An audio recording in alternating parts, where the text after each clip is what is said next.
An old veteran, sitting quietly on his porch, watches as a group of reckless outlaws approaches his property.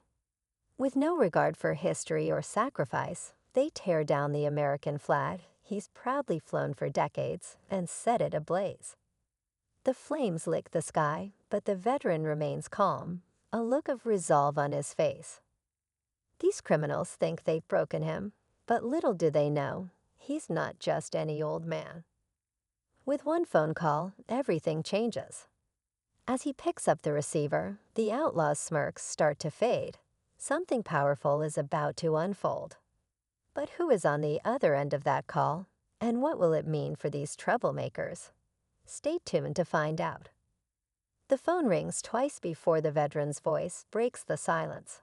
"Yes, sir," he says, his tone steady, but there's an undeniable weight behind his words. The young outlaws, feeling proud of their vandalism, start to joke among themselves, unaware of the gravity of the situation. But to the veteran, this call is everything. It's the kind of call that only comes after years of service, sacrifice, and a history too painful to forget. The voice on the other end speaks in a low, commanding tone. Someone from the veteran's past, someone he thought was long gone. The outlaws don't realize that this isn't just a phone call, it's a lifeline.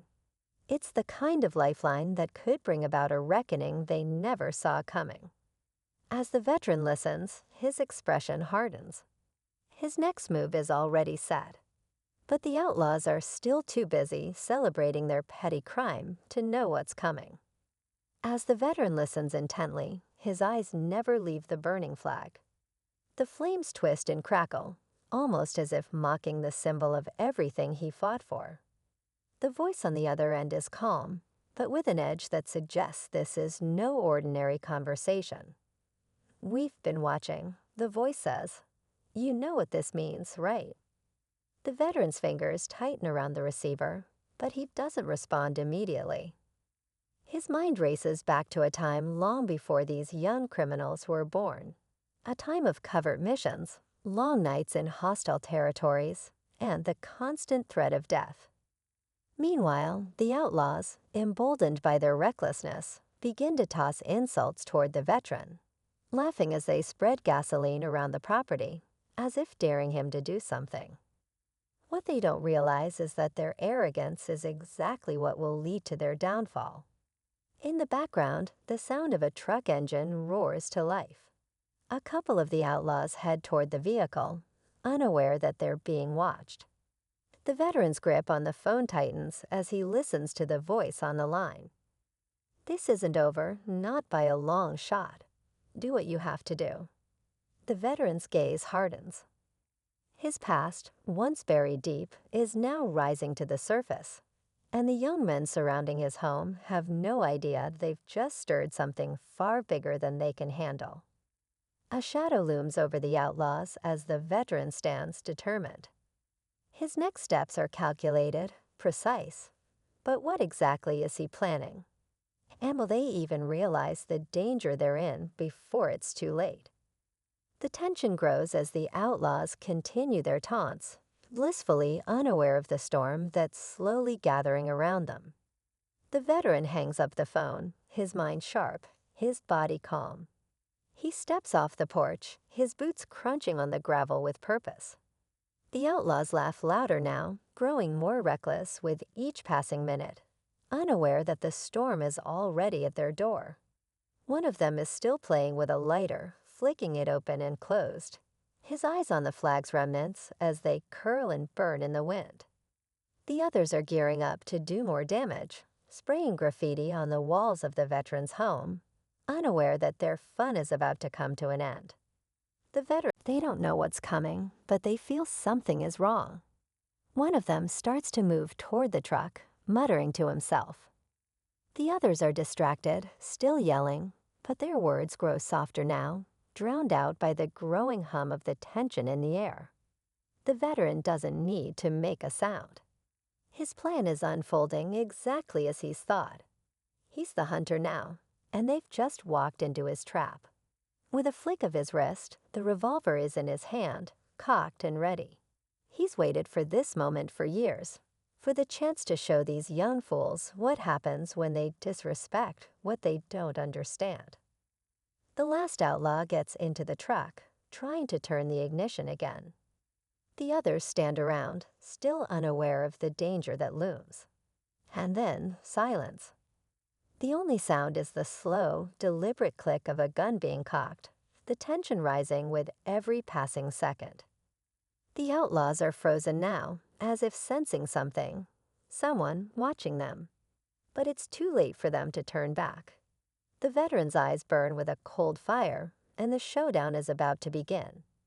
Just as the veteran tightens his grip on the revolver, ready to make his move, a sudden, unexpected sound cuts through the tension. A loud, unmistakable asterisk crack asterisk from the woods behind him. His head snaps toward the noise, every muscle in his body tensing. For a moment, the outlaws pause, their voices dying as they turn toward the sound. The veteran's heart skips a beat. This wasn't part of the plan. Before he can react, a figure emerges from the trees. Another man, cloaked in shadow, moving swiftly and silently. The newcomer is tall, his face obscured by the brim of his hat, but there's something about him that feels familiar. The veteran's pulse quickens as the figure steps forward, his boots barely making a sound on the ground. The outlaws seem to recognize the man immediately, their faces shifting from confusion to terror. What the hell is he doing here? One of them whispers, his voice shaking. The veteran's grip on the revolver tightens even further as the figure steps closer, his eyes locking onto the veteran's. In that moment, the entire situation takes an unexpected turn. The mysterious man reaches into his jacket and pulls out a badge, an old worn-out badge, glinting in the last of the sunlight. The outlaws stare at it, their faces turning pale. The veteran's mind races. This man, this figure from his past, is no stranger to him. He's a former comrade, one who disappeared years ago under strange circumstances. A man who was thought to be lost, maybe even dead. You didn't think it would be this easy, did you? You're still in the game, old friend, the former comrade continues. And we need you for what's coming next. Before the veteran can process this revelation, a sharp asterisk crack asterisk of gunfire rings out. One of the outlaws, trying to take advantage of the tension, raises his weapon and aims it at the veteran. In a flash, the mysterious figure is on him, knocking the gun from his hand with a precision that only comes from years of training. The veteran's hand instinctively goes for his own weapon, but before he can draw it, the former comrade speaks again, his voice colder than ever. Leave it. There's no need for bloodshed today. The veteran hesitates, his eyes darting between the outlaws and his old friend. The standoff hangs in the air, thick with unresolved tension. The outlaws are on edge, but the veteran knows that the real danger lies in what they're not seeing. The fight they've been waiting for isn't the one in front of them. It's the one that's been lurking in the shadows all along. Just as the veteran is about to speak, a low hum interrupts the silence.